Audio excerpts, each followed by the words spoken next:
and welcome to WTFrance, the weekly podcast in which we explain WTF happened in France in the last 7 days. I am your co-host Juliette.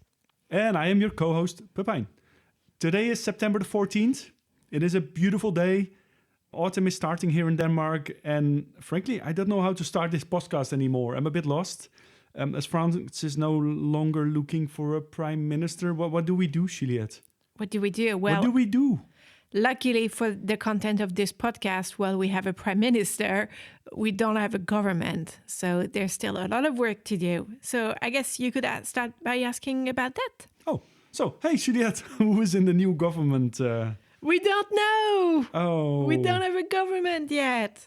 It's been another very weird week, though, like a little bit less weird because we have a prime minister. But yeah, it's been a bit weird because all of the parties on the right have been acting as if like they're playing hard to get with Barnier. Like, oh, you're going to have to prove that you're going to do like a proper right-wing policies before we accept to be in your government. And that includes, for a while, Les Républicains, who is Barnier's own party. So even his own party is playing hard to get? Yeah, it was really funny, actually, because they were saying like, oh, we're not sure we're going to commit, like we're not going to censor him, but we're not necessarily going to be part of a government that's not doing right-wing politics. And I'm like, what do you think Barnier is going to do? He's not going to turn left-wing out of nowhere. They've just been handed on a platter a victory they didn't win, and they were still acting coy about it. But yeah, anyway, it's pretty clear now that they will support him. Barnier was at their annual meeting and everyone was cozying up to him, and especially the presidential hopefuls. They're counting on being in government to make sure that their names are prominent and in the public eye in the next 3 years, so they're in a good place when running for president. So the way you get it then, basically the presidential race kind of started when this is finishing. Are there a lot of those presidential hopefuls? Yeah, there's a lot. There's one in particular, Laurent Wauquiez. He's just been elected in parliament in the National Assembly. And for that, he actually had to resign from his previous job as the president of the Rhône-Alpes-Auvergne region. It's a really large region, and like he's been very prominent in French politics because of that. It's the second largest in terms of population in France. Actually, that's kind of funny. He's had to resign, so he's got a replacement. You've got to guess the name of his replacement. It's a fun name. First of all, Auvergne-Rhône-Alpes, that's Lyon, I think, the Lyon region, for anyone outside of France. Yes, it is. It's Rhône-Alpes-Auvergne. And weirdly enough, the acronym is AURA, because that sounds really cool. But when you say it in full, it's Rhône-Alpes-Auvergne in that order. That was a big deal when they merged two regions and like who gets to go first. And no one else cared about it. No, of course not. Just as I just think of it, oh yeah, the Lyon region, and I will absolutely forget. Anyway, the name of his replacement. This must be something we mentioned before in the podcast. One of the Flambis, maybe? No, we've not actually mentioned him in the podcast before, but we are indeed in the general area of food. His name, you're going to love this, is Fabrice Pannekoucke. Pannekoucke. Pannekoucke. Hey, Pannekoucke. Hey, Pannekoucke. Hey, Pannekoucke. Okay, Fabrice Pannekoucke. For the non-Dutch speaking listeners, Pannekoucke means pancake in Dutch. I thought you would like that. Pepijn really likes pancakes. Also the first name. So Fabrice, close to Fabrique, factory. Basically, pancake factory. Yeah, Fabrice is a pretty normal name in French. I am fully aware of that it's a normal name. Pannekoucke is not, but also, Fabrice is a very normal first name. Just because something is a normal name, in Denmark, where we live, there's a lot of Sørensens. That's true. Which means Søren, the son of Søren. And I actually met years ago a Sørensen. And the Danes were like, yeah, that's normal. It took me a week getting over that. Anyway, Pancake Factory, can we move to his region and be his friend? It is the region where I grew up, so I'd know where to go.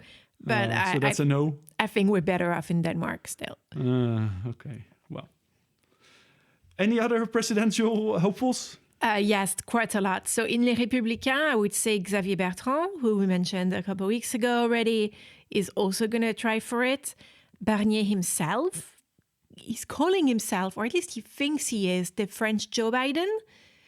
And I was like, that's not a good thing to be if you're running for president, dude.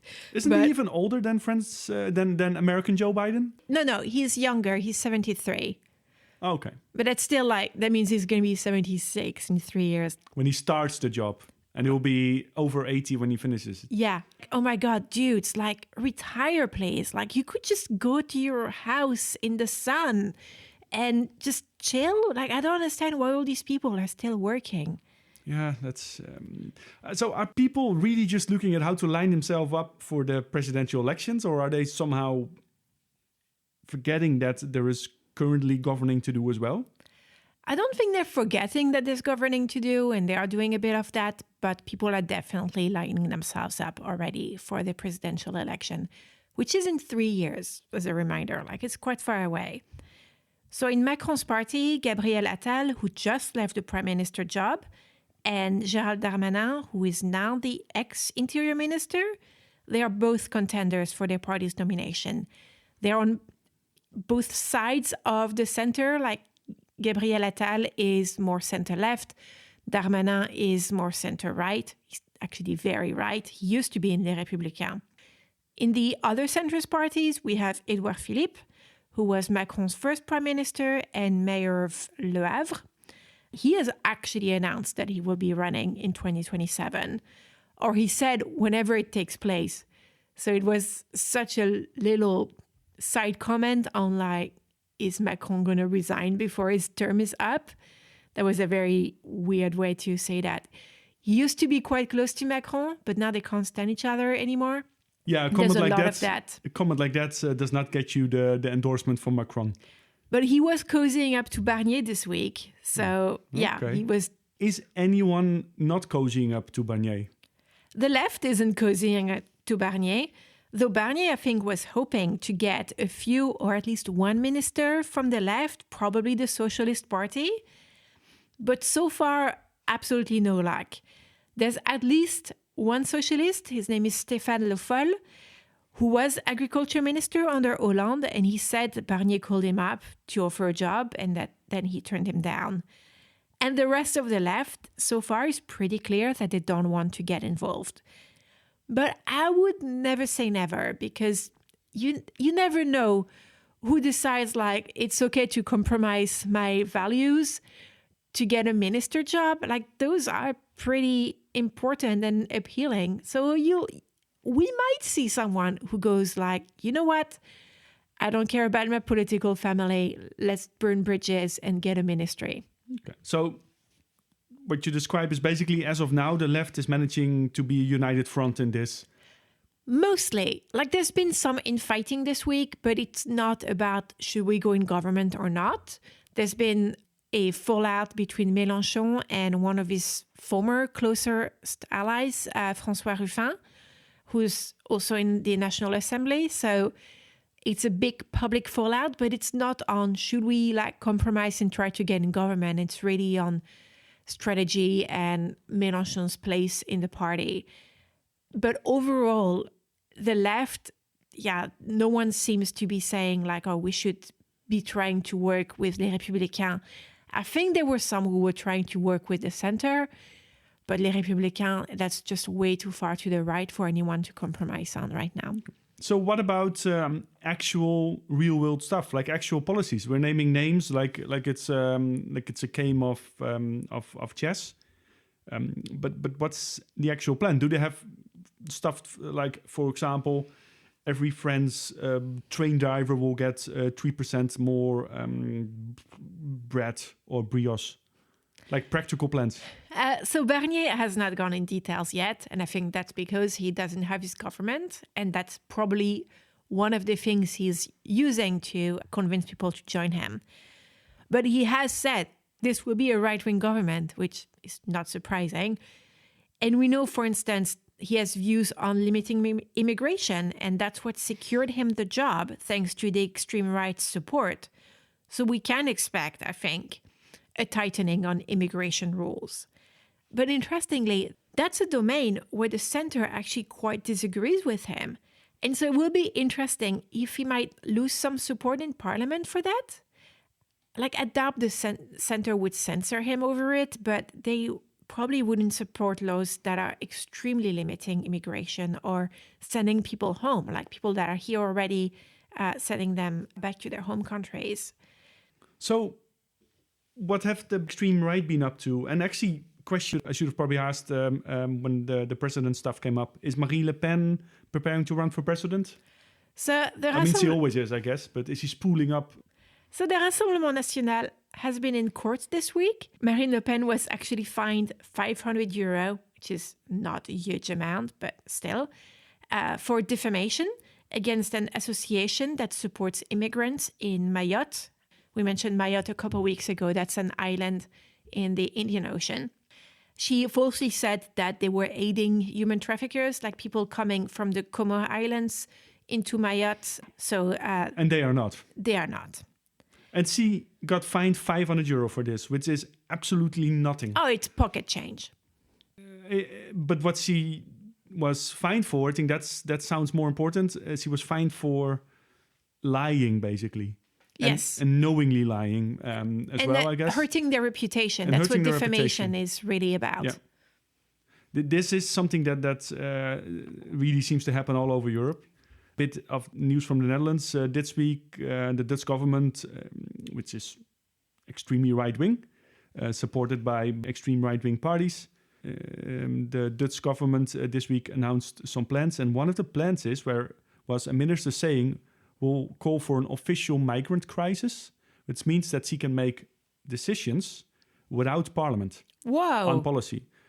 And this is a threat to democracy, as absolutely every single party in the parliament said, except for the four parties that are forming the government. And it is a threat to democracy. Absolutely. Also, there is no migrant crisis in the Netherlands. If you look at the actual numbers, it is clearly a made-up thing. The Prime Minister of the Netherlands suggested it is more of a feeling-based crisis than a facts-based crisis. Oh, we're governing on vibes now. Yeah, which yeah. Anyway, €500, that's traffic fine level, but at least the point has been made, I guess. Yeah, but does she have any more problems? Yeah, she has much bigger problems. There's an upcoming court date in which she might lose a lot more than €500. She might lose her right to stand for election in 2027. So this is something European listeners might know a little bit about. Marine Le Pen, her father, and a few other leaders of the Rassemblement National are on trial because they, a few years ago, at least a decade ago, used their EU Parliament assistants to do party business instead of EU affairs. And by party business, I don't mean that they're, throwing a disco, like Front National business. That's what they were called back then. And so this happened... Wait. I can summarize this in words I understand much easier. Marine Le Pen's dad and a few other leaders of her party, just had a different name then, stole money from the people. That's what they're accused of. Oh, yeah, they're accused of that because they might have done innocent that. Until proven guilty. Yes. So that trial has been pushed back several times as Le Pen's father, Jean-Marie, and another of the accused are too ill to participate. Jean-Marie Le Pen is 96 years old. He's not very coherent anymore. He used to be a coherent racist. Now he's an incoherent racist. He really moved into that uncle from the birthday party that sits in the corner territory. The EU Parliament discovered the fraud in 2015, and it's actually estimated to be worth €6.8 million. So this is really, really significant. And one of the assistants that was actually misused, quote unquote, is Jordan Bardella, who is currently in the EU Parliament and is currently the president of the Rassemblement National. He is not on trial for this. Most of the assistants in question have not been accused themselves. They're not standing for trial. But it's got to be pretty embarrassing for him too, though, because he knew what he was doing. He was like 19 years old at the time. Fair enough. He was there. The most important point that I hear is that it could stop her from running for president. Actually, it could land her in jail. The maximum sentence is 10 years prison time. I don't think it would go that far, But ineligibility is very possible here if they are found guilty. Well, she should be, because if this is EU money, if she's guilty and it's very much she has the facts against her, I feel like it's definitely my business here. This is basically a racist people stealing the people's money. Yes, it is. And you think populist voters all over Europe have more of a problem with that? Oh, the Rassemblement National has like a special room in people's brains where it's okay when they steal money. Yeah, let's see. Wait, I have actually a sound. Last week we did sound files. I think I have one for this.